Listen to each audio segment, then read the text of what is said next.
Let's quickly go across and start addressing all your personal finance queries. Harshvardhan Rungta is our guest today, and the first caller is Parminder Kumar, who calls in from Punjab. Hi, Parminder.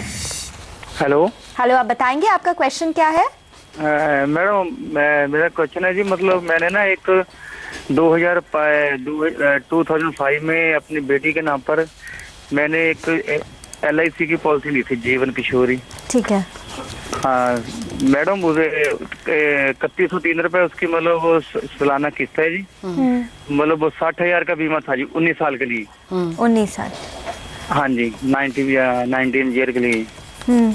हाँ sir, madam आप मुझे तो वो continue करें कि मतलब उसको ना करें? हर्ष, आप क्या सलाह देंगे? वेल परमिंदर जी, पहली बात, हम जो इंश्योरेंस पॉलिसी आप लेते हैं, हम ये रेकमेंड नहीं करते हैं कि आप अपनी डॉटर की लाइफ पे इंश्योरेंस लीजिए, क्योंकि इंश्योरेंस का पर्पस क्या है कि हम जो एक अर्निंग मेंबर होता है, जिसकी लाइफ पे जिसकी इनकम पे काफ़ी लोग डिपेंडेंट होते हैं, उनकी लाइफ पे आपको इंश्योरेंस लेना चाहिए। हालांकि आप एक आपकी डॉटर के केस में आपने जो जीवन किशोर पॉलिसी ली है, वो इंश्योरेंस उनके नाम पे है, बट नेवरदलेस नॉर्मली हम ये देखते हैं कि इंश्योरेंस पॉलिसीज, अगर आप एक सेविंग्स बेस्ड, अगर आप एक कॉर्पस बनाना चाहते हैं अपनी डॉटर के एजुकेशन या मैरिज के हिसाब से, तो सेविंग्स बेस्ड पॉलिसी आप कंसिडर कर सकते हैं। सिर्फ आपको ये ध्यान रखना है कि उसमें भी आपका इंश्योरेंस हो और बच्चे उसमें बेनिफिशियरी हों। लेकिन क्योंकि आपने ले चुकी है ये, हाँ, अभी जो डिसीजन ले चुके हैं उसके बारे में वो क्या करें हर्षवर्धन? या वेल रीमा, आई थिंक वो परमिंदर जी, आप ये पॉलिसी रखिए, क्योंकि आपने 2005 में पॉलिसी ली थी और आपने करीबन 7 प्रीमियम ऑलरेडी भर दिए हैं, तो आप इसमें कंटिन्यू रहिए, क्योंकि जो कंट्रीब्यूशन भी आप कर रहे हैं बहुत मेजर नहीं है। सिर्फ आगे जाते हुए अगर आपको और कुछ इन्वेस्टमेंट करना है तो ये ध्यान रखिए कि लॉन्ग टर्म, जो अगर आप 19 साल की पॉलिसी ले रहे हैं, तो उसमें आपको, अगर आप एक्विटीज ऐड करते हैं अपने पोर्टफोलियो में, तो एक रिटर्न आपको ज़्यादा बेटर मिलेगा, और इंश्योरेंस है वो आप अपने लाइफ पे लीजिए, तो ये आपके लिए थोड़ा ज़्यादा बेटर होगा। बट हालांकि जो आपने अभी ले रखा है, आप उसे कंटिन्यू रखिए, कोई हर्जा नहीं है, क्योंकि आप अगर अभी सरेंडर करते हैं या पेड अप करते हैं तो उसमें काफ़ी नुकसान होगा आपको। सारे मतलब इसके कितने पैसे मिलेंगे जी, मतलब जो 60,000 का है वो आपके? देखिए, बच्चों की जो मेच्योरिटी है, आपने जो आपने मेच्योरिटी 19 साल की ली है, उसमें आपको जो बेनिफिट्स मिलेंगे वो होगा 60,000 रुपीज़ जो आपका सम इंश्योर्ड है, और उसके साथ में जो 19 साल के जो बोनसेस ऐड हुए हैं, और अगर कोई फाइनल एडिशन बोनस होता है तो वो आपको एक साथ मिलता है। जो रिटर्न्स, आप अगर जानना चाहते हैं कि कितना रिटर्न्स मिलेगा, तो नॉर्मली ये जो सेविंग्स पॉलिसीज होती हैं वो आपको बहुत ज़्यादा रिटर्न नहीं देती। ये एक डेट ओरिएंटेड इन्वेस्टमेंट है, तो ये एक आपको ज़्यादा प्रोटेक्शन ओरिएंटेड है, तो आप बहुत ज़्यादा उम्मीद मत रखिए इससे। सिर्फ ये है कि आपको एक जो सेफ्टी ऑफ कैपिटल है वो ज़रूर आपको ये पॉलिसी दे रहा है। नहीं सर, वो जिस एजेंट से हमने जब ली थी तो वो हमको कह रहा था कि 1.5 लाख से ज़्यादा मिल जाएगा 19 साल बाद। ये देखिए, 60,000 आपका एक गारंटीड अमाउंट है, और बाकी जो अमाउंट है वो वेरिएबल है, वो डिपेंड करता है कि बोनस कितना हर साल का अनाउंस होता है, तो वो आपको as the days go by आपको उसके बाद ही पता चलेगा। परमिंदर जी, ये हो सकता है 1.5 लाख है, लेकिन ये गारंटी नहीं है। गारंटी आपका 60,000 है, उसके ऊपर जरूर मिलेगा, लेकिन कितना मिलेगा ये अभी कहना मुश्किल है, ये एक्सपर्ट का कहना है। और आइंदा जब आप निवेश करेंगे, तो जब आप लंबे अर्जे के लिए करेंगे या और बच्चों के लिए करेंगे, तो ज़्यादातर आपको इक्विटी म्यूचुअल फंड्स पे पैसे लगाने चाहिए। इंश्योरेंस आप सिर्फ उन लोगों को लेना चाहिए जो अर्निंग मेंबर्स हैं, और जिनके जाने पर जो बचे हैं, जो नॉमिनीज हैं, जो डिपेंडेंट्स हैं, उनको कोई फ़ायदा हो। ज़्यादातर बच्चों पर आपको इंश्योरेंस पॉलिसीज़ नहीं लेनी चाहिए। All right, with that, let's take a break. Harsh, we are coming back. There are more people waiting with personal finance questions for you in a minute.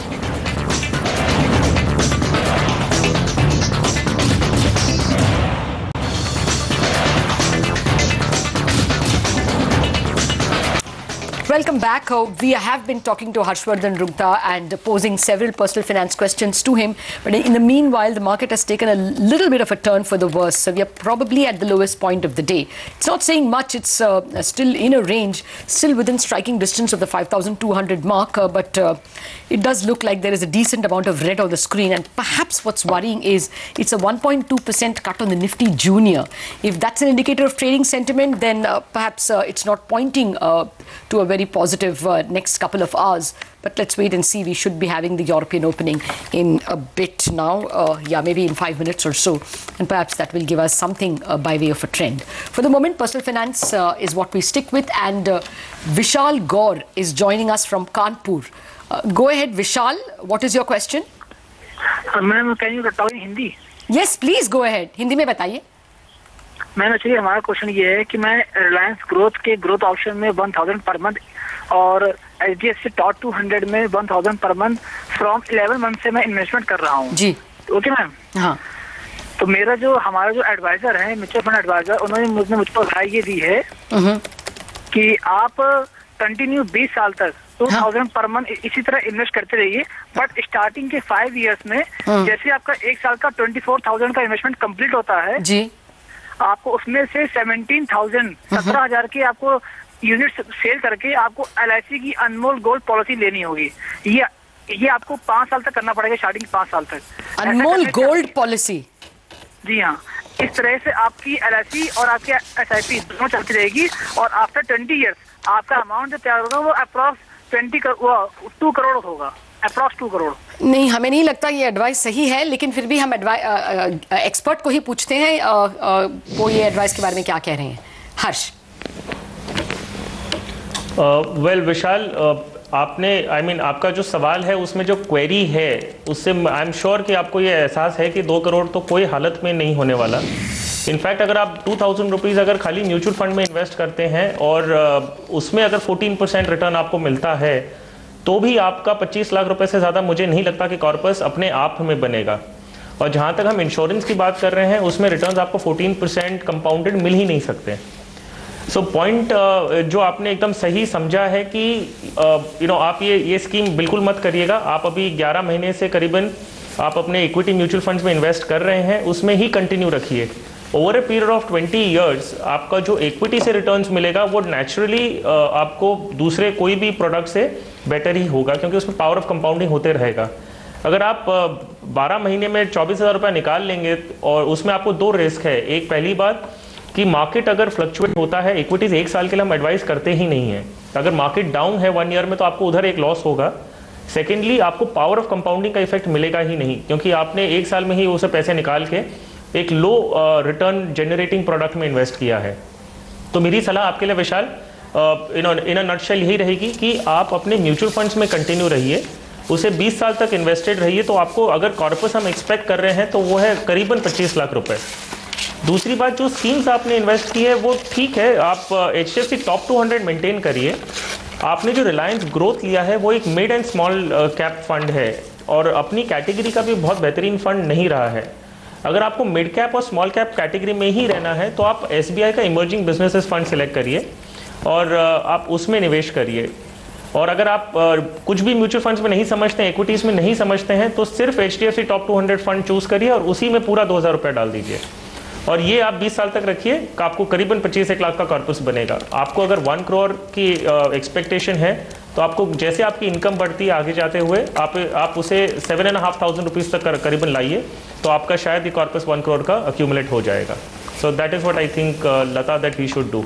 Fair enough. Vishal, equity में से 1 साल में निकालकर insurance में डालना आपको कोई फ़ायदा नहीं मिलेगा. इक्विटी का भी फ़ायदा नहीं मिलेगा और इंश्योरेंस तो वैसे ही एक लो इनकम जनरेटिंग प्रोडक्ट है, उसमें आपको ज़्यादा इंटरेस्ट रेट नहीं मिलता है.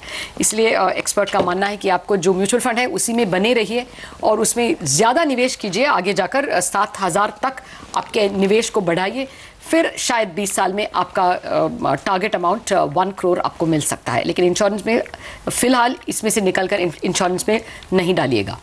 Well, that's the advice on 2 very pertinent questions that were raised today.